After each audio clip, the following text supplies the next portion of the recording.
তো আজকে একটি অত্যন্ত পবিত্র দিবস।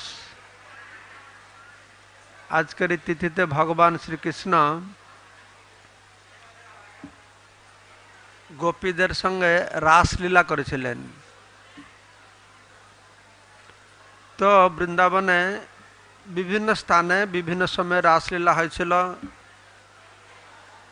শরৎ রাস হয়েছিল, বসন্ত রাস হয়েছিল যমুনার তীরে, গোবর্ধনের তটে ইত্যাদি বিভিন্ন স্থানে।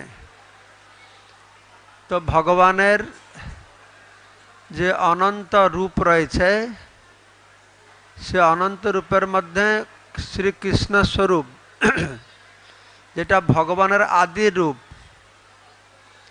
তো কৃষ্ণ ভগবান, তাকে বলা হচ্ছে লীলা পুরুষোত্তম। রামচন্দ্র হচ্ছেন মর্যাদা পুরুষোত্তম, কৃষ্ণ ভগবান লীলা পুরুষোত্তম, গৌরাঙ্গ মহাপুরুষ প্রেম পুরুষোত্তম। তো ভগবান কৃষ্ণের অনেক সুন্দর সুন্দর লীলা রয়েছে। ভগবান বলছেন যে অনুগ্রহায় ভক্তানাং মানুষীম দেহমাশ্রিত ভজতে তাদৃশ ক্রীড়া যশ্রুত তৎপর ভবেত।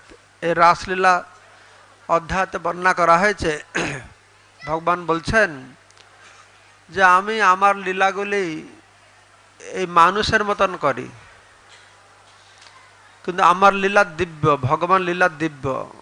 সাধারণ মানুষের মতন লীলা হলেও সে লীলা অত্যন্ত আকর্ষণীয়। সে লীলা শ্রবণ করলে চিত্ত শুদ্ধি হবে এবং ভগবানের প্রতি জীব আকৃষ্ট হবে। সেজন্য ভগবান বিভিন্ন লীলা করছেন। ভগবানের কার্যকলাপকে বলা হয় লীলা। সেটা ভগবানের কার্য নয়, এটা তার লীলা। জয় শ্রী রাধা মাধব কি। তো ভগবানের কার্যকলাপ হচ্ছে লীলা। তো লীলা কেন না, ভগবানের কার্যকলাপ হচ্ছে ত্রিগুণাতীত। আমরা যদি ভগবানকে নকল করব, আমরা খাবো কিলানি খাবো।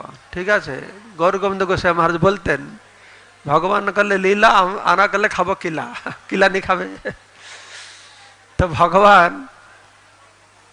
ভগবান গোপীদের সঙ্গে রাসলীলা করলেন। সেখানে কিছু অবিবাহিত মেয়েরা ছিল, বিবাহিত মহিলারাও ছিল। তো যদি সাধারণ মানুষ এরকম কিছু করে, অপরের স্ত্রীকে নিয়ে এরকম যে ডান্স করে, তাহলে তাকে কি করবে, ধরে এখানে কিলানিতে দেবে, হাফ সাদা লাগাবে, হাফ কালা লাগিয়ে দড়িতে কমরে দড়ি বেঁধে গিয়ে জেলে রেখে দিয়ে আসবে, তাই না?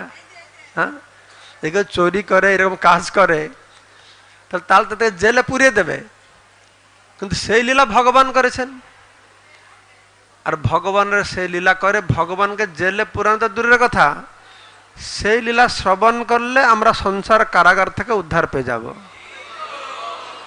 এটা বিরাট পার্থক্য, বুঝতে পারছেন? তাই শুকদেব গোস্বামীর পরে এই রাসলীলা বর্ণনা করার পরে সুন্দরভাবে পরীক্ষিত মহারাজ সুন্দর প্রশ্ন উত্থাপন করছেন যে গুরুদেব,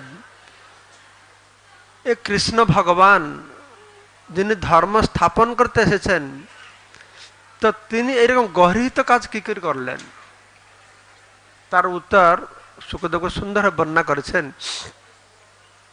যে ভগবান বিভিন্ন দৃষ্টিভঙ্গিতে দেখতে পারবে, দেখা উচিত। ভগবান সঙ্গে জীবের যে অনাবিল প্রেমময় সম্পর্ক, সে প্রেমময় সম্পর্ক প্রতিটি জীবের সঙ্গে রয়েছে। 5 প্রকারের সম্পর্ক, রস ভগবান আস্বাদন করছেন। কোন জীবের সঙ্গে শান্ত রস, গোলক বৃন্দাবনে গাছ আছে, লতা আছে, বৃক্ষ আছে, গাভী আছে, ময়ূর আছে, শান্ত রস সম্পর্ক আস্বাদন করছেন। সেখানে দাস্য রস, রক্তক পত্রক রয়েছেন, দাস্য রস আস্বাদন করছেন। সখ্যরস রয়েছে, শ্রীদাম সুদাম সুবল সখ্যরস আস্বাদন করছেন। আর বাৎসল্য রস, মা যশোদা, নন্দ মহারাজ, দেবকী, বসুদেব বাৎসল্য রস আস্বাদন করছেন। ঠিক সেই রকম মধুর রস, কান্তা রস রয়েছে। কান্তারস ভগবান তার সেই স্তরের ভক্তদের সঙ্গে তিনি কান্তারসময় লীলাবিলাস করছেন। এইটা আমাদেরকে বুঝতে হবে। এই জগতে আমরা যা কিছু করি ওইখানে আছে বলে এখানে আমরা করি। ভগবত ধামে সে রয়েছে, ভগবত ধামে যদি না থাকতো এখানে থাকতো না, কেননা এটা ভগবত ধামের একটা প্রতিফলন। গীতাতে বর্ণনা করা হয়েছে যে কিভাবে এটা নদী তীরে এটা বৃক্ষ শাখা প্রশাখাটার নিচে দেখা যায় প্রতিবিম্ব। তো এই ভগবত ধামের প্রতিবিম্ব জড় জগতে কিন্তু এটা বিকৃত প্রতিবিম্ব, ঠিক আছে? সেজন্য ভগবত ধামে যা করা হয় তা বিকৃত প্রতিবিম্ব এখানে। কেননা ভগবান ভগবত ধামে যা কিছু হয় এটা ভগবানকে কেন্দ্র করে হয়, সেটা হচ্ছে আসল জিনিস। এখানে আমরা ভগবানকে নকল করে সব কিছু করি, এটা বিকৃত, কারণ এটা আমাকে কেন্দ্র করে হয়, ঠিক আছে? ভগবানকে কেন্দ্র করে যেটা হয় সেটা ঠিক, আমাকে কেন্দ্র করে যেটা হয় এটা ঠিক নয়। কেন না? না, ভগবানকে কেন্দ্র করে সব কিছু চলে, আমাকে কেন্দ্র করে কে চলে? আমাকে কেন্দ্রে রেখে কেউ চলে? হ্যাঁ, কাউকে কেন্দ্রে রেখে কেউ চলে? তোমার ছেলে মেয়েরা তো তোমাদের কথা শুনে না, তো বউ তোমাদের কথা শুনে না, তা আমরা কার জীবনে কেন্দ্রবিন্দুতে রয়েছে? আমার কিন্তু ভগবান সব কিছু তাকে কেন্দ্রে রেখে ঘুরছে, সব কিছু ঘুরছে। কিছু সময়ের জন্য আমাদের মতন অভাগা যারা হতভাগ্য জীব, আমরা ভগবানকে তোমাকে কেন্দ্রবিন্দুতে, আমরা তাকে কেন্দ্রবিন্দুতে রাখি না। কিন্তু রাখি না বলে যে সে আমাদের কেন্দ্রবিন্দুতে নেই তা নয়, কিন্তু তার ছাড়া তো আমরা থাকতেই পারি না। তাই ভগবানকে নিয়ে যা কিছু লীলা আমরা শ্রবণ করব, সেটা আমাদের এই জড়জগতের জীবের সঙ্গে তুলনা করলে হবে না। কেননা প্রতিটি জীব তার স্বামী হচ্ছেন ভগবান কৃষ্ণ, বিভিন্ন রসে সম্পর্কিত হয়ে ভগবান আনন্দ দিচ্ছেন না। প্রতিটি জীব ভগবানের অংশ, প্রতিটা জীব ভগবানের অংশ। তাই ভগবান সঙ্গে তারা প্রেমময় সম্পর্ক স্থাপন করতে পারে। কিন্তু তোমরা সবাই তো আমার অংশ না, তো আমি কি করে তোমাদের সঙ্গে প্রেমময় সম্পর্ক স্থাপন করতে পারি? একমাত্র করতে পারি যে ভগবান কৃষ্ণকে আমরা কেন্দ্রে রাখি।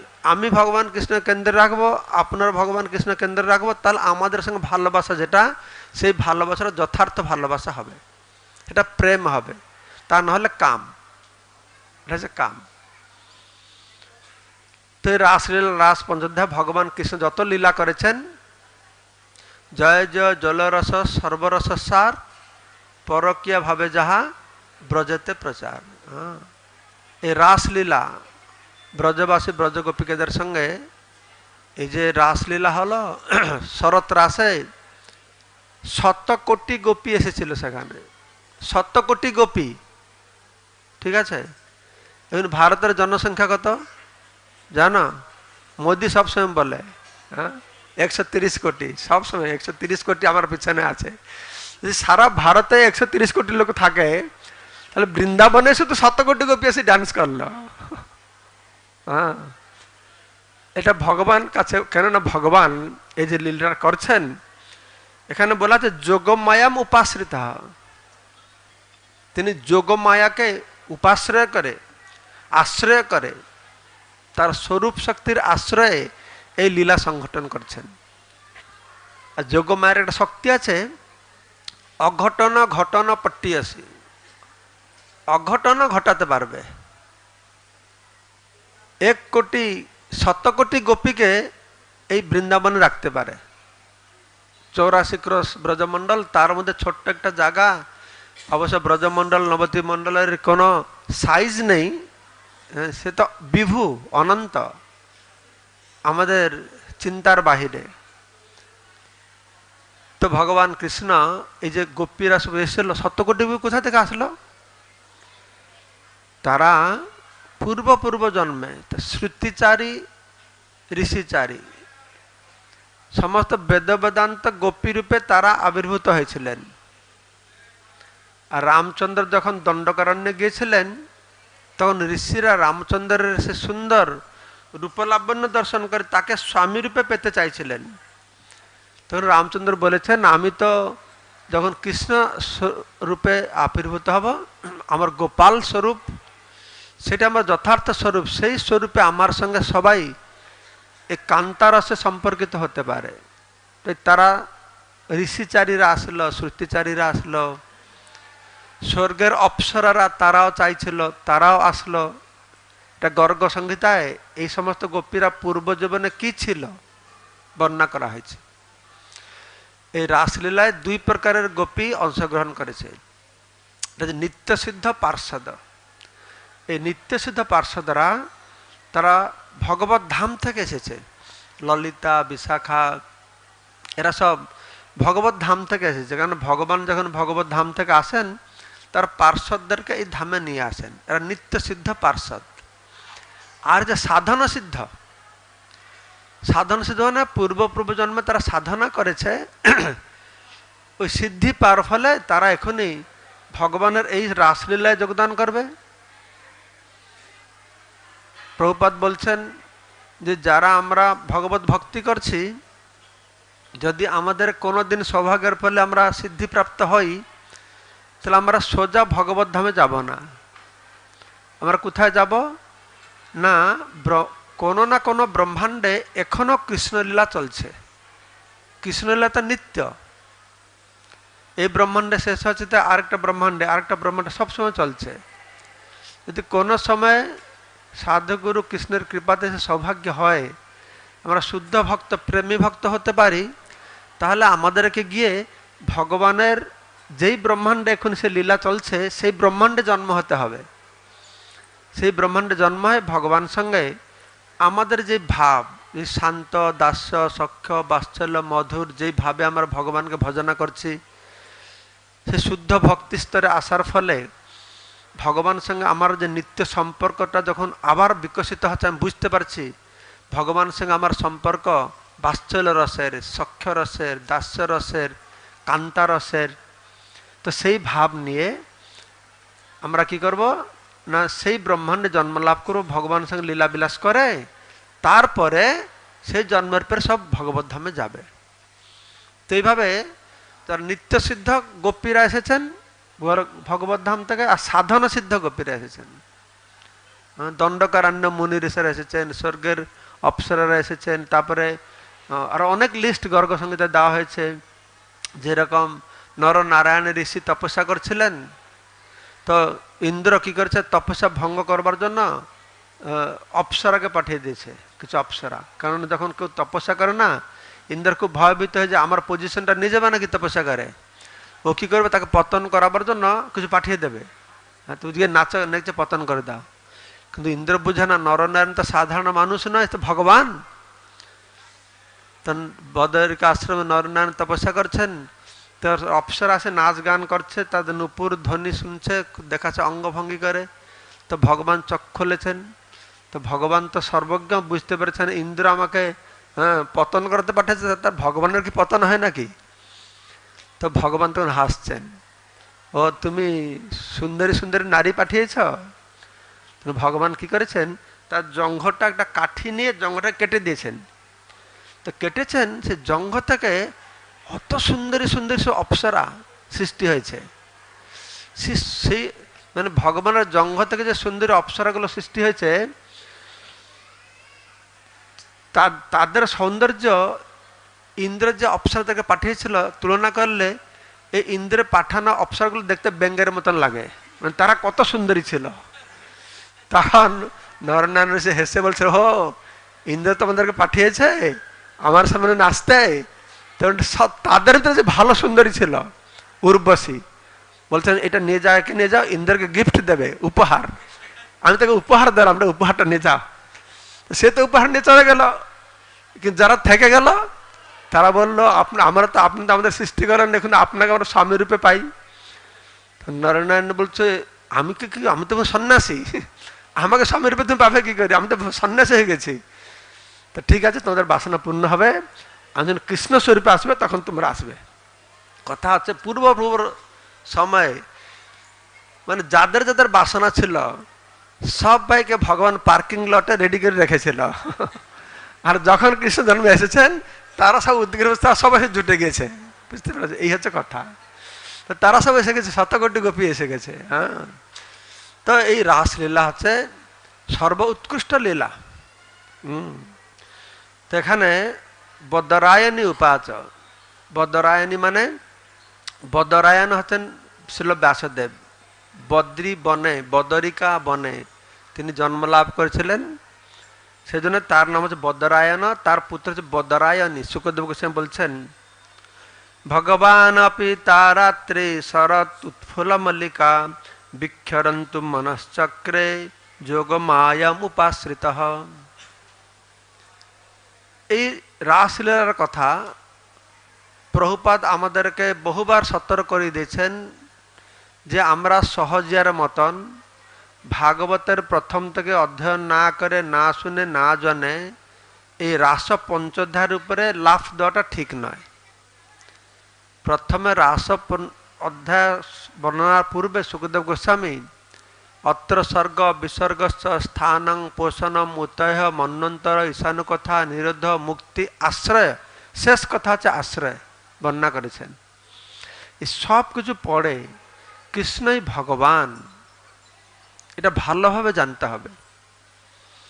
আর সেই কৃষ্ণই একমাত্র আমার প্রভু, একমাত্র আমার স্বামী। শুদ্ধ ভক্তি অবলম্বন করতে হবে, তখন এই রাসলীলার গুরুত্ব আমাদের হৃদয়ে প্রকাশিত হবে।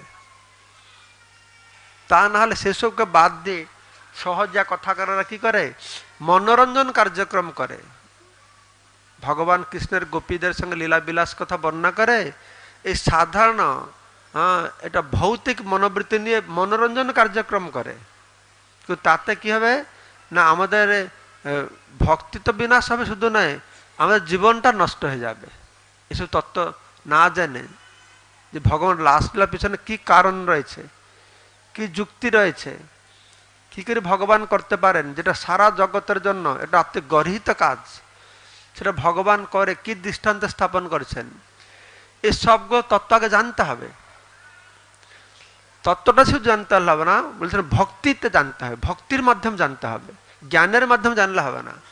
এই তত্ত্বটা জ্ঞানের মাধ্যমে জানলে হবে না, ভক্তির মাধ্যমে জানতে। এই শুকদেব গোস্বামী সব এই রাসলীলা বর্ণনা করার পরে সব বুঝিয়ে বলেছেন পরীক্ষিত মহারাজকে।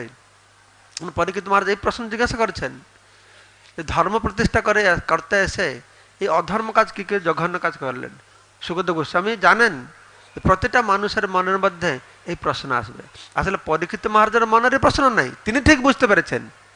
কিন্তু যারা শুকদেব গোস্বামী ভাগবত কথা বলছিলেন কোথায়, সুক্তালে, তখন তো অনেক মুনি ঋষি কর্মকাণ্ডী জ্ঞানী যোগী সবাই এসছে। তো পরীক্ষিত মহারাজ বুঝতে পারছে এখানে কিছু কিছু লোক আছে যাদের মধ্যে এই প্রশ্ন উঠছে। শুকদেব গোস্বামী ব্যাখ্যা করছেন, তিনি বুঝতে পারছেন এদের মনের মধ্যে প্রশ্ন উঠছে যে কৃষ্ণ কি করে ভাবে কাজ করছেন। তো পরীক্ষিত মহারাজ তাদের সন্দেহকে দূরীভূত করবার জন্য তার গুরুদেব শিল শুকদেব গোস্বামীর কাছে এই প্রশ্ন উত্থাপন করেছেন, যেটা কি করে হয়। তো শিল শুকদেব সুন্দরভাবে সেটা ক্লারিফিকেশন করেছেন।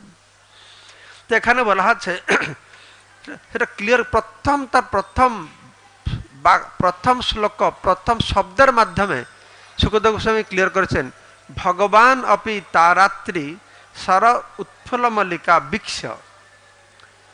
ভগবান অপি, ভগবান হলেও, যেন গীতা বলছেন কৃষ্ণ আছেন অজন্মা, তিনি অজ, তার জন্ম নেই। অজ অপিসন অবয়াত্মা ভূতানাম ঈশ্বর, তিনি অজ হলেও, তিনি ভগবান হলেও, মানে কি ভগবান হলেও সাধারণ মানুষের মতন চন্দ্র পূর্ণিমা রাত্রি দেখে তার ভিতর কাম ভাব জেগেছে।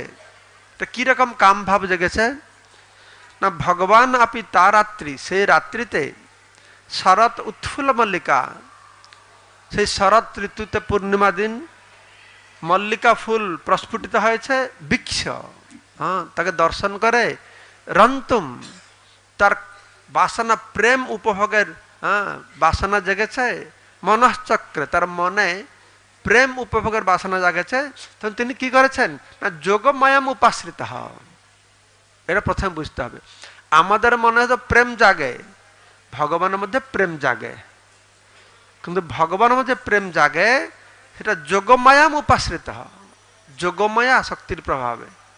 ভগবানের স্বরূপ শক্তি তার মধ্যে প্রেম ভাব জাগ্রত করায়। কিন্তু আমাদের ভিতরে যে প্রেমটা হয় যোগমায়ার প্রভাব নয়, সেটা কার প্রভাব হয়? মহামায়ার প্রভাব হয়। এটা বুঝবে ভালো করে। ভগবানের মধ্যে প্রেম, সেই জন্য সেটা যোগমায়ের প্রভাব হয় বলে তাকে বলে প্রেম। আর আমাদের মধ্যে যে ভালোবাসাটা মনের মধ্যে জাগে এটা মহামায়ার প্রভাবে জাগে, তাই তাকে বলা হয় কাম। ঠিক আছে? তো এই সুন্দর ব্যাখ্যা দেওয়া হয়েছে, আমি সংক্ষেপে বললাম। সুস্পষ্ট করে কথাগুলি বলেছেন, আর খুব যুক্তিযুক্ত আর সম্মানপূর্ণ, খুব সম্মানপূর্ণ মর্যাদা সম্পন্ন ভাবে ছিল শুকদেব গোস্বামী উত্তম শ্লোক বন্দিত খুব যুক্তিযুক্ত শব্দ দিয়ে এর বর্ণনা দিয়েছেন। সহজিয়ারা তাকে সহজভাবে গ্রাম্যভাবে তার প্রকাশ করে থাকে। তো ছিল শুকদেব গোস্বামী এই রাসলীলার উপযোগী পরিবেশের কথা বর্ণনা করছেন। কিভাবে চন্দ্র উদয় হয়েছেন, চন্দ্র উদয় হয়ে সে দিগন্তকে রক্তিম করে তুলেছেন, যেভাবে স্বামী তার স্ত্রীকে বহুদিন পরে দেখলে তার মুখমণ্ডলকে কুমকুম দিয়ে রক্তিম করে উঠে, সে কথা বর্ণনা করেছেন। কিভাবে অত তারকার মধ্যে চন্দ্র সেখানে সুন্দর দেখতে লাগছে। তো এই সময় ভগবান কি করেছেন, সেই বংশী বটের নিচে দাঁড়িয়ে তিনি বংশী ধ্বনি করেছেন। এই বংশীটাই হচ্ছে সর্ব আকর্ষণীয় বংশী। ভগবান শ্রীকৃষ্ণ বিভিন্ন প্রকারের বংশী আছে, মুরলী আছে, বেণু আছে, বংশী আছে, মহানন্দা, সে অনেক নাম তার রয়েছে। সে বংশীর সাইজ ভিন্ন ভিন্ন প্রকার রয়েছে। বুঝতে পারছেন? বংশীর কাজ ভিন্ন ভিন্ন প্রকার আছে। এক প্রকার বংশী শ্রবণ করে জয় শ্রী রাধা মাধব কি।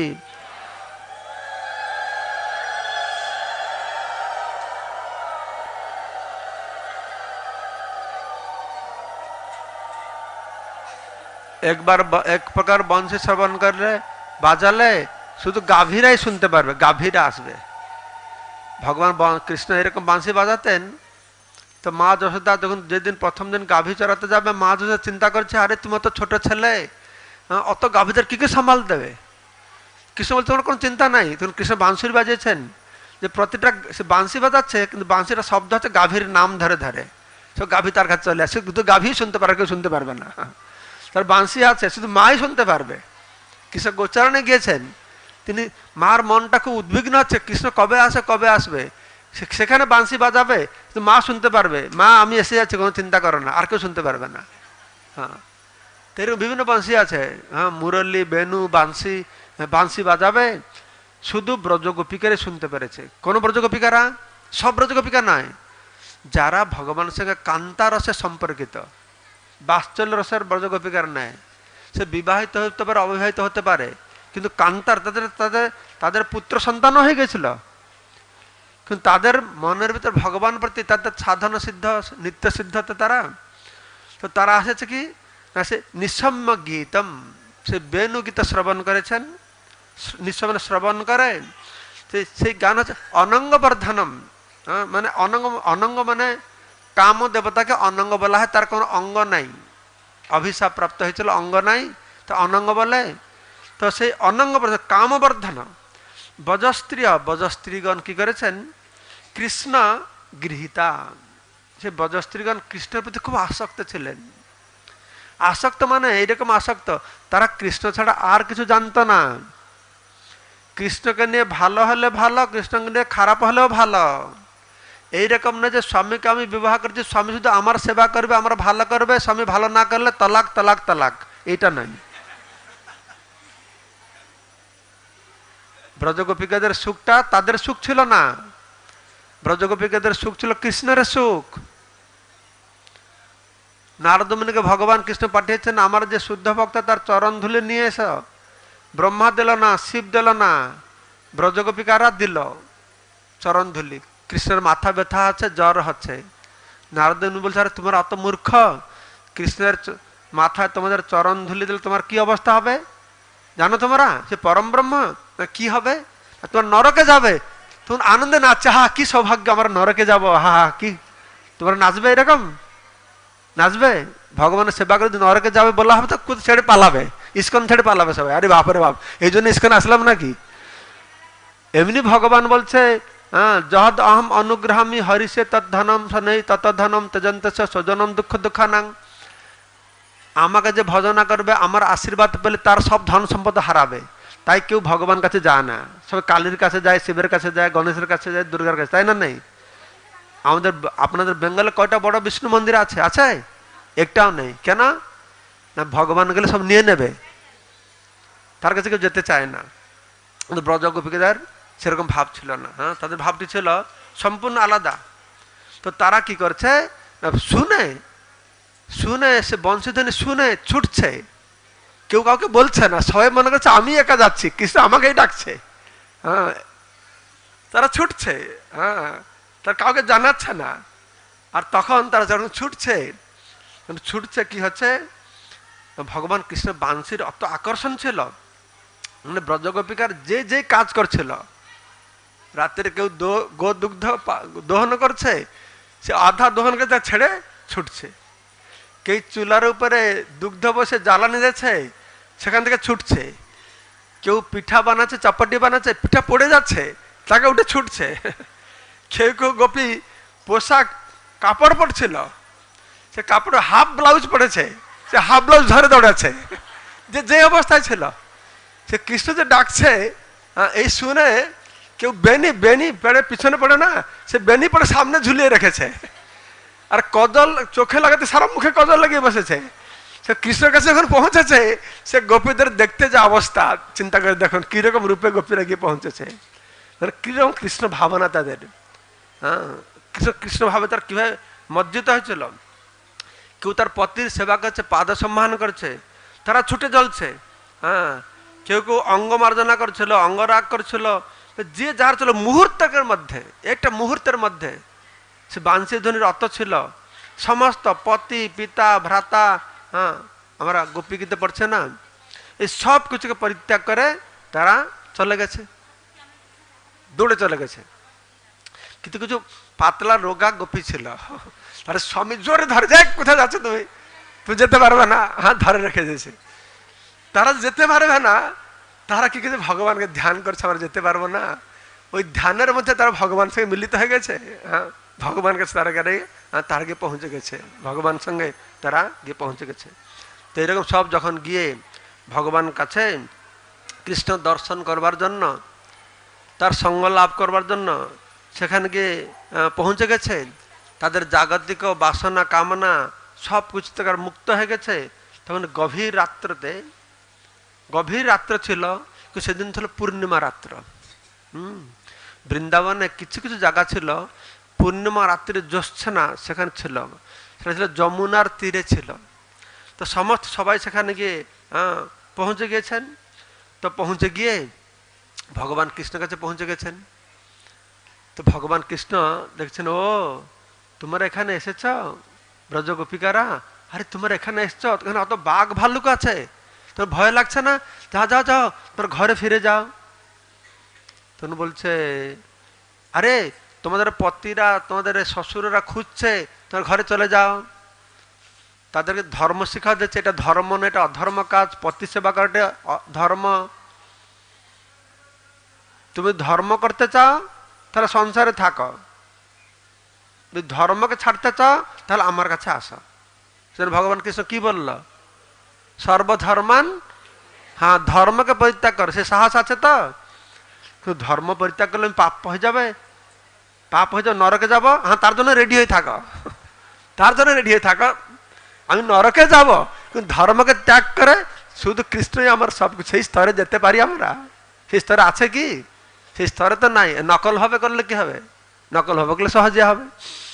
তো ব্রজগোপী বুঝাচ্ছে কি ধর্ম কি অধর্ম। তখন বলছে, আরে তোমরা কি এই জ্যোৎস্না বিধৌত রজনীকে দর্শন করতে এসেছ? কিন্তু দর্শন তো হয়ে গেল, মন বুঝেছে, এবার ফিরে যাও। বিভিন্ন রকমের কথা বলতে বুঝাচ্ছে।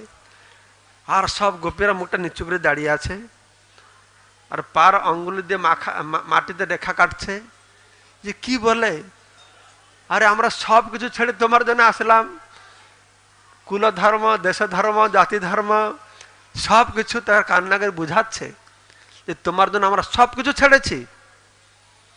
তো ব্যাপার আছে ভগবান সঙ্গে সেই রকম প্রেমময় ভক্তি সম্পর্কে আসতে হলে আমরা নকল ভাবে করলে হবে না, সেই শুদ্ধ ভক্তি স্তরে পৌঁছালে ভগবান প্রতি সেরকম প্রেম আসবে।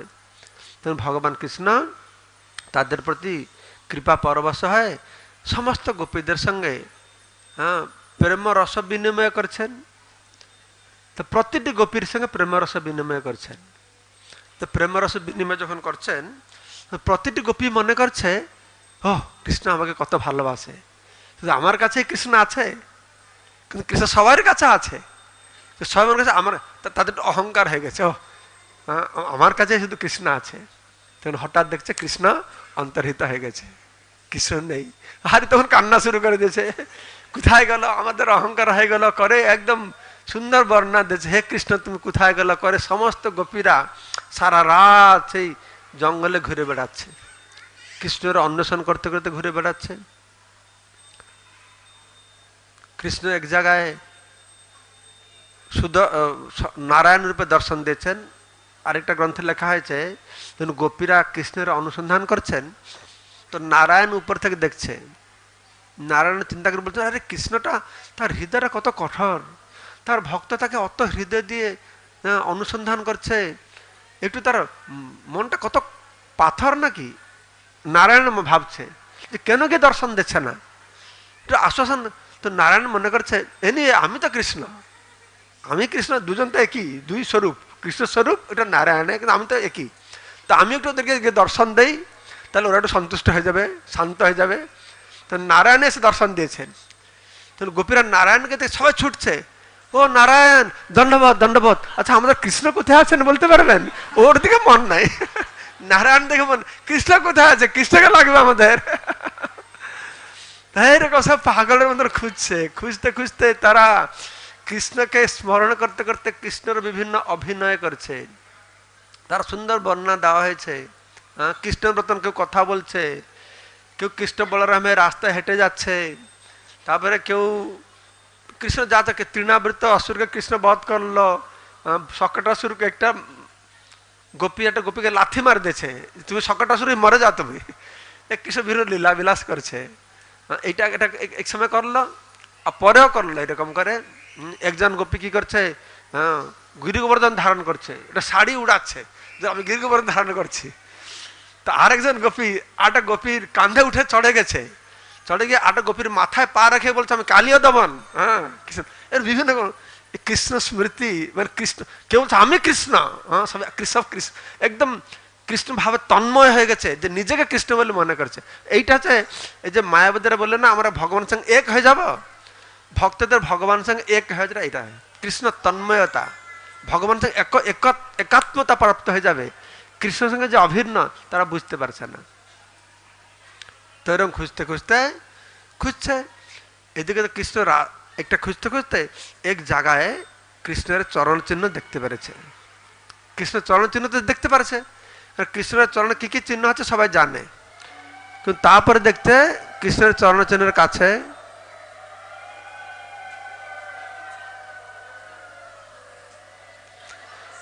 কৃষ্ণের চরণ চিহ্ন কাছে আরেকজন কারো ছোট্ট চরণ চিহ্ন পড়েছে। বলছি এ আবার কে?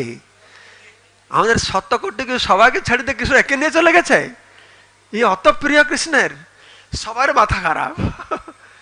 যে কে, কেউ বুঝতে পারছে না, কিন্তু ললিতা বিশাখা এরা বুঝতে পারছে। কেন ওরা জানে রাধারানীর চরণে কি চিহ্ন আছে, সবাই তো জানে না। ওই চিহ্ন থেকে বুঝতে পারছে কৃষ্ণ রাধারানীকে চলে গেছে, তো ওরা খুব আনন্দ, খুব খুশি, আর কাউকে বলছে না কাকে নিয়ে চলে গেছে। তো সেটা দিয়ে খুঁজছে। আর যখন তখন গোপীরা বলছে যে গোপী কে অত ভাগ্যবতী, অনয়া আরাধিতা নুনং ভগবান হরিশ্বর যত ন বিহায় গোবিন্দ অনয়ত রহ। এ গোবিন্দ হরি ঈশ্বর ভগবান, এই অনয়া আরাধিত নুনম অবশ্যই এই গোপী ভগবানকে কৃষ্ণকে খুব প্রচণ্ডভাবে তীব্রভাবে আরাধনা করেছে। অনয়া আরাধিতা, ইয়ার দ্বারাই আরাধিত হয়েছেন, অত তীব্রভাবে আরাধিত হয়েছেন, অবশ্যই আরাধিত হয়েছেন যত না বিহায়, আমাদেরকে পরিত্যাগ করে শুধু একমাত্র এর সেবা গ্রহণ করবার জন্য রহস্থানে নির্জন স্থানে তাকে নিয়ে গেছেন। তখন গোপীরা যখন খুঁজছে, প্রথমে এই পদচিহ্ন দেখা, কৃষ্ণের পদচিহ্ন দেখার পূর্বে গোপীরা খুঁজছে, অত পাগলের মতন হয়ে গেছে। বড় বড় বৃক্ষকে জিজ্ঞাসা করছে, তোমরা কি আমাদের কৃষ্ণকে দেখেছ? বৃক্ষ কি কথা বলেন নাকি? বৃক্ষ চুপচাপ দাঁড়িয়ে আছে। এরা পুরুষের তো পুরুষ, এদের হৃদয়টা কঠোর, এরা আমাদের মনের কথা বুঝে না, এরা বলবে না, চলো তুলসীকে জিজ্ঞাসা করি। তো তুলসীকে জিজ্ঞাসা করছে, তুমি নিশ্চয়ই দেখেছো কৃষ্ণ এই রাস্তা হয়ে গিয়েছে। তুলসী কিছু বলছে না, লতারাও কিছু বলছে না। এরা তো নারী, তো এদের ঈর্ষা হচ্ছে, এরা দেখেছে কিন্তু কৃষ্ণকে আমাদেরকে দেখাচ্ছে। তো মুর্গ দাঁড়িয়ে আছে, মন দুঃখে দাঁড়িয়ে আছে। তো মুর্গকে বলছে, বলো বলো, কৃষ্ণ কি এইদিকে দিকে গেছে? যাওয়ার সময় তোমার হাত বুলিয়েছে? কিন্তু চুপচাপ কৃষ্ণ, মৃগ কি কথা বলে নাকি? হরিণ দাঁড়িয়ে আছে। আচ্ছা, আরে ইয়ে আমাদের কি বলবে? একেও ছেড়ে চলে গেছে, ইয়ে মন দুঃখে দাঁড়িয়ে আছে, ইয়ে আমাদের কি বলবে? এ বল, এইরকম বলছে। তুমি বলছে ঠিক আছে, ওদের দোষ দিয়ে লাভ নেই, এরা হয়তো জানে না হতে পারে, কিন্তু পৃথিবী তুমি অবশ্যই জানবে, তুমি অবশ্যই জানবে, কেননা ও তো তোমার উপরে কোথায় আছে না। এরা দেখতে পারে না দেখতে পারে, কিন্তু তুমি তো পৃথিবী, তুমি বলো কৃষ্ণ কোথায় আছে। আর পৃথিবী বলছে না, যাকে জিজ্ঞাসা করছে সবাই কেউ বলছে না, কেউ তাদের হৃদয়ের কষ্ট বুঝতে পারছে না। তো খুঁজতে খুঁজতে তো এদিকে রাধারানীকে নিয়ে কৃষ্ণ চলে গেছেন। তখন এক জায়গায় মানে কৃষ্ণ সব গোপীর সঙ্গে থেকে তাদের প্রেম আদান প্রদান হচ্ছিল।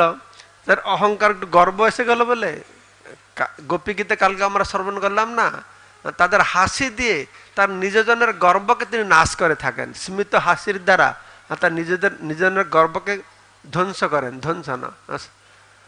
তো এখন রাধারানীকে সঙ্গে নিয়ে গেছেন। রাধারানী তো খুব আনন্দ, সবাইকে সেটা কামে নিয়েছে। অনেক দূর যাওয়ার পরে রাধারানী বলছে, হে কৃষ্ণ, আমি আর হাঁটতে পারছি না, তুমি আমাকে তোমার কাঁধে তোলে যেখানে পারো সেখানে নিয়ে যাও।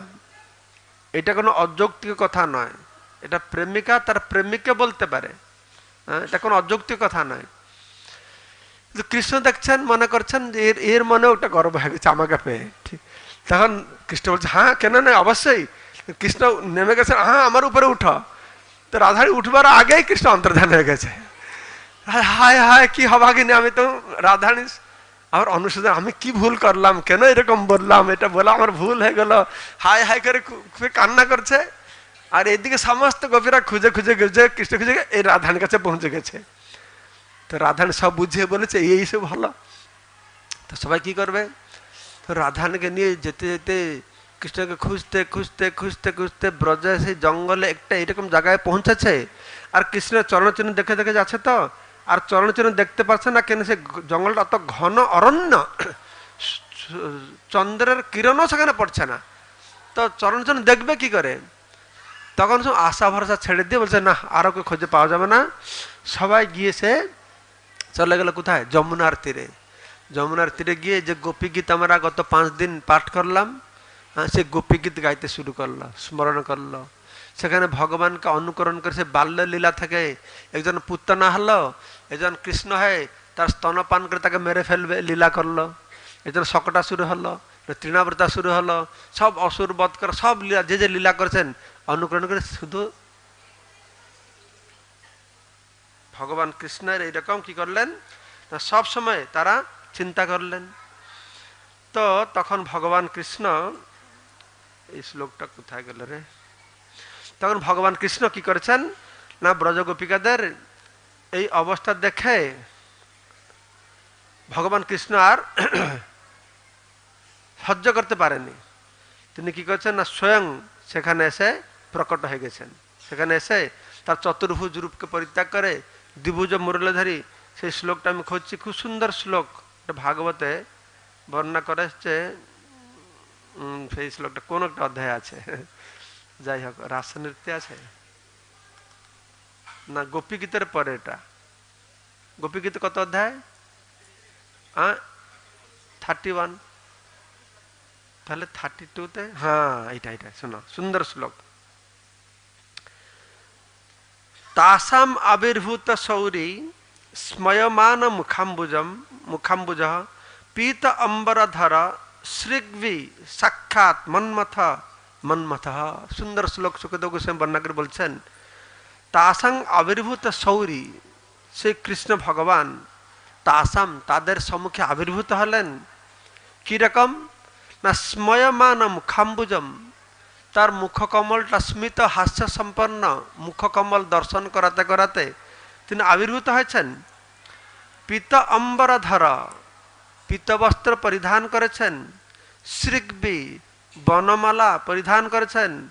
তিনি দেখতে লাগছে কিরকম, সাক্ষাৎ মন্মথ। মন্মথ মানে কামদেব, যে সবাইকে মোহিত করে, তার মনকেও মথিত করেছেন, তাকেও মোহিত করছেন। এরকম ভগবান কৃষ্ণ সেখানে আবির্ভূত হয়েছেন। তখন কি হয়েছে, ভগবান কৃষ্ণের সঙ্গে এরকম মিলন হয়ে গেল।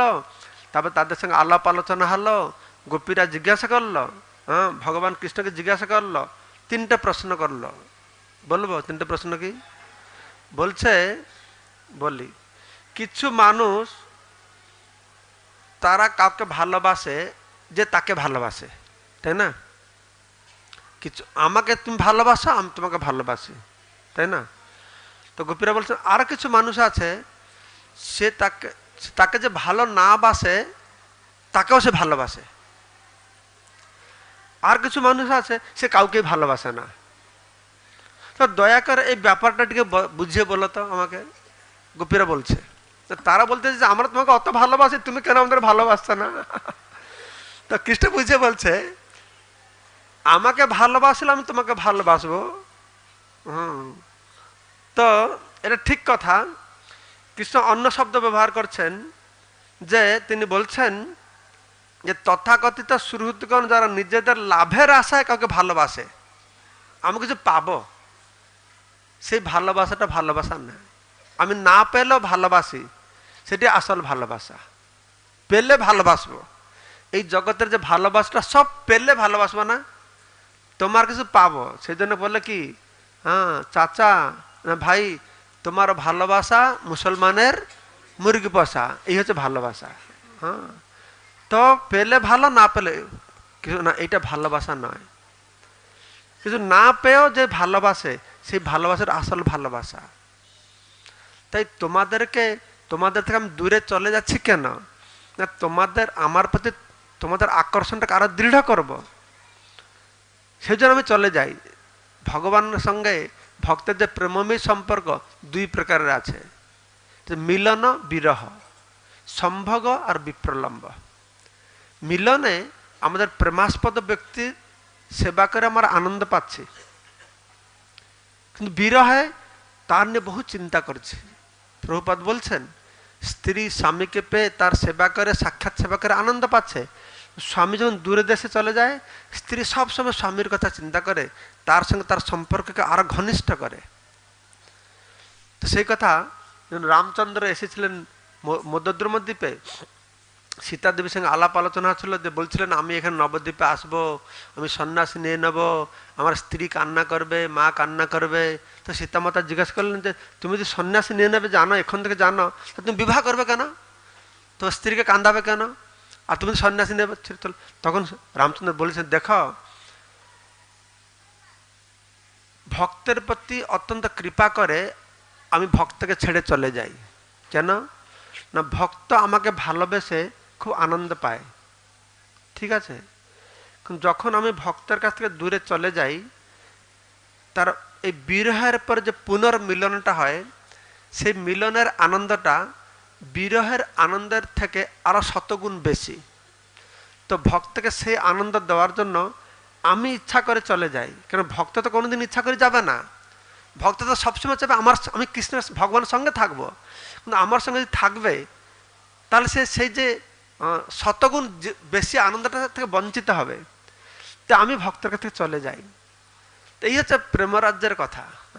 বেশি আনন্দ, তার সঙ্গে প্রেম আর বর্ধিত হয়। তো সে কথা বললে ভগবান বুঝিয়েছেন সমস্ত ব্রজগোপিকাদেরকে যে কিভাবে তিনি সবার কাছে রয়েছেন। তখন ভগবান বলেছেন যে দেখো রাসনৃত্যের আগে যখন কথোপকথন হচ্ছে তখন বলছেন যে দেখো তোমরা আমার জন্য যা করেছ ব্রজগোপিকারা, ন পারে অহং নিরবদ্ধ সঞ্জুজা স্ব সাধুকৃত বিবুধা পিবহ যা মা ভজন দুর্জয় ঘ শৃঙ্খল সমৃদ্ধ তদবহ প্রতিজাত সাধুনা। সুন্দর শ্লোক ভগবান বলছেন, অদ্ভুত কথা বলছেন যে ভগবানের ডিকশনারিতে আমি পারি না এইরকম কথা নেই যে আমি পারি না। তো ভগবান এক জায়গায় স্বীকার করেছেন যে আমি পারি না। ভগবান যদিও বলেছেন যে যথা মাং প্রপদ্যন্তে তাং তথাইব ভজাম্যহম, আমাকে যেই রকম প্রপত্তি করবে সেরকম আমি তোমাকে প্রতিদান দিব, কিন্তু এক জায়গায় ভগবান বলছেন ব্রজগোপিকারা তোমাদেরকে প্রতিদান আমি দিতে পারবো না। ন পারে মানে আমি পারবো না। ন পারে অহং নিরবদ্ধ সঞ্জুজা বিবুধায় সব দেবতাদের ব্রহ্মার আয়ুকাল চেষ্টা করেও তোমরা আমার জন্য যা করেছ, তোমরা তোমাদের প্রাণকে আমার জন্য যেভাবে অর্পণ করেছ, তুমি আমার জন্য কি করছ, যার জন্য মা ভজন আমার ভজনা করবার জন্য তোমার দুর্জয় গৃহ শৃঙ্খলা সমৃদ্ধ, এই গৃহের বন্ধনকে ত্যাগ করা, সব ত্যাগ করা যাবে, সংসার বন্ধনকে ত্যাগ করা আসক্তি বড় কঠিন। দুর্জয় তাকে জয়, দুর্জয় গৃহ শৃঙ্খলা সমৃদ্ধ তার সেটা তোমার কেটেছ। সমস্ত ন ধর্মম ন অধর্মম শ্রুতিগণ নিরুক্তং কিল কুরু, শ্রুতি শাস্ত্রের নিয়ম বিধি বিধান ধর্ম অধর্ম সবকে পরিত্যাগ করেছ। ন ধর্ম ন অধর্ম শ্রুতিগণ নিরুক্তং কিল কুরু ব্রজে রাধাকৃষ্ণ প্রচুর পরিচর্যা ইহতনু, ভক্তরা যে লাগাচ্ছে তো সেই জন্য সমৃদ্ধ তো তদবহ, এই তোমরা এইটা যে করেছ প্রতিজাত সাধুনাং, তাকে আমি কোনোদিনই তার প্রতিদান করতে পারবো না। কেবলমাত্র তোমরা তোমাদের ভক্তিতে তোমরা সন্তুষ্ট থাকো, তোমাদের দেওয়ার মতন আমার কিছু নেই। তো ভগবান ভক্তকে কিছু দিতে পারে না। যখন ভক্ত ভগবান কাছে যায় তখন ভগবান যখন যা করেছে সব মনে করে, হে আমার প্রিয় ভক্ত তুমি আমার জন্য কত কষ্ট করেছ, কত উপবাস করেছ, কত ব্রত করেছ, কত রাত্রি জাগ্রত থেকেছ, কত ভর্ৎসনা নিন্দা কত সহ্য করেছ, আমি তোমার জন্য কি করতে পারি, তোমাকে দেওয়ার মতন আমার কাছে কিছু নেই, তাই আমাকে তোমার হাতে অর্পণ করলাম। এই জন্য ভগবান বলছেন অহং ভক্ত পরাধীন অস্বতন্ত্র বুদ্ধিজ। এইভাবে ভক্ত তার প্রেমের মাধ্যমে ভগবানের যে প্রেমবশ্যতা গুণ সব থেকে শ্রেষ্ঠ গুণ, সব থেকে উন্নত, আর চৈতন্য মহাপ্রভু সেটা শিখাতে আসলেন। উন্নত উজ্জ্বল রস স্বভক্তি শ্রিয়ম সমর্পয়িতুম উন্নত উজ্জ্বল রস স্বভক্তি শ্রিয়ম, সে কথা শিখাতে এসেছেন। তার রাসনৃত্যের শেষে এখানে বর্ণনা করে সুখদেব গোস্বামী বলছেন এই রাসলীলা অত মহান অত শ্রেষ্ঠ যে রাসলীলা শ্রবণ করবে মানে শুদ্ধ আচার্যদের বর্ণনা অনুসারে সহজে ভাব নিয়ে নয়, বিক্রীডিতম এই বিশেষ ক্রীড়া, এই বিশেষ রাসলীলা ব্রজবধূর ইদম চ বিষ্ণু, ব্রজবধূদের সঙ্গে ভগবানের এই যে রাসলীলা শ্রদ্ধান্বিতা শ্রদ্ধা সহকারে অনুশ্রুণীয়াত যে শ্রবণ করবে অথবা বর্ণয়েত যে বর্ণনা করবে, তার কি হবে না ভক্তিং পরং ভগবতী প্রতিলভ্য, ভগবান প্রতি সে পরম ভক্তি লাভ করবে এই কথা শ্রবণ করলে। আর কি হবে না তার যে হৃদরোগ কামম হৃদরোগম, যে কামবাসনা হৃদয়ের মধ্যে কামবাসনা কামম হৃদরোগম আশু অপহীনতি অতি সত্তর সেগুলি দূরীভূত হয়ে যাবে। অচিরেন ধীর ভগবত ভক্তি লাভ করে সে চিত্ত তার চঞ্চল হবে যদি শুদ্ধভাবে পূর্ব আচার্যদের ভাব অনুসরণ করে আমরা এই রাসলীলা করি। তা আজকে সেই অত্যন্ত গুরুত্বপূর্ণ একটি দিবস, চৈতন্য মহাপ্রভু এই তত্ত্ব জগৎবাসীদেরকে জানালেন।